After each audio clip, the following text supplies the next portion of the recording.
Le chapitre politique avec ce choc des ambitions qui secoue le PS, le Parti socialiste. Tout est parti de la succession de Ousmane Tanor Dieng. Une question dont l'agitation suscite manœuvre et positionnement. Ababakar Kamara Adiatala. La guerre de positionnement et de succession pollue l'atmosphère socialiste.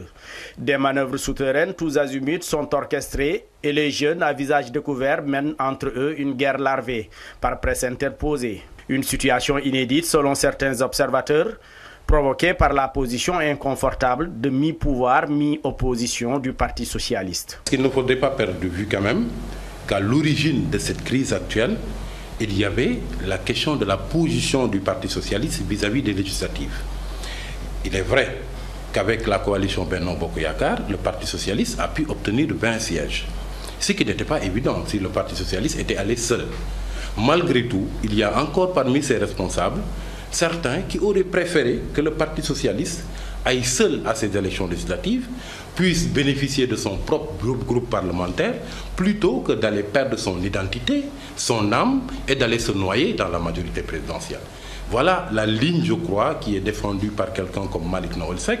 Et à l'origine, donc, c'était un problème de positionnement du Parti socialiste par rapport aux législatives et par rapport à l'actuelle majorité.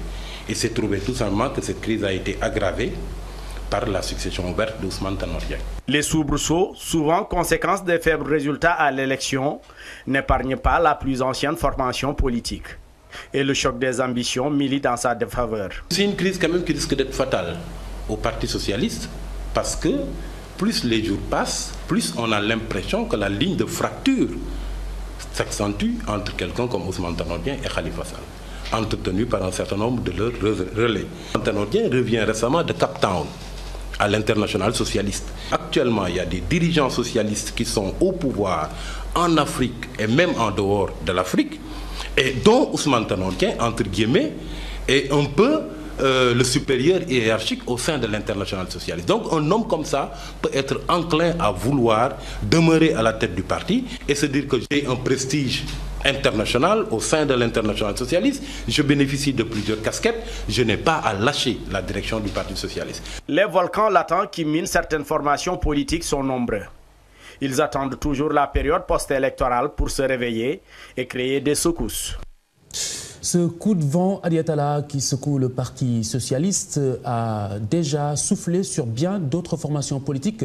C'est comme le Diof-Diol par exemple ou le Parti démocratique sénégalais. Alors, ce coup de vent croise-t-il alors immanquablement toute formation politique à un moment ou à un autre de son évolution? Voici la tentative de réponse du rédacteur en chef de Nouvel Horizon. Quand la crise a commencé à faire rage entre Wade et ses numéros 2, Idrissa Seck d'abord dans un premier temps, Macky Sall par la suite, il y a beaucoup qui voyaient le syndrome socialiste se dessiner pour le Parti démocratique sénégalais, en disant qu'en fait ce qui était arrivé au Parti socialiste avec le départ successif d'abord de Djibo puis de Niasse risquait de reproduire le même phénomène avec les départs successifs de Idrissa Seck puis de Macky Sall. C'est la même chose. Je crois qu'en politique, il faut savoir additionner et non soustraire. Et tant que le parti ne reste pas soudé, je crois qu'il court à sa perte. C'est valable pour un parti qui est au pouvoir, qui exerce le pouvoir et qui se défait de pas mal de ses responsables, mais c'est tout aussi valable également pour un parti qui est dans l'opposition et qui aspire à conquérir le pouvoir.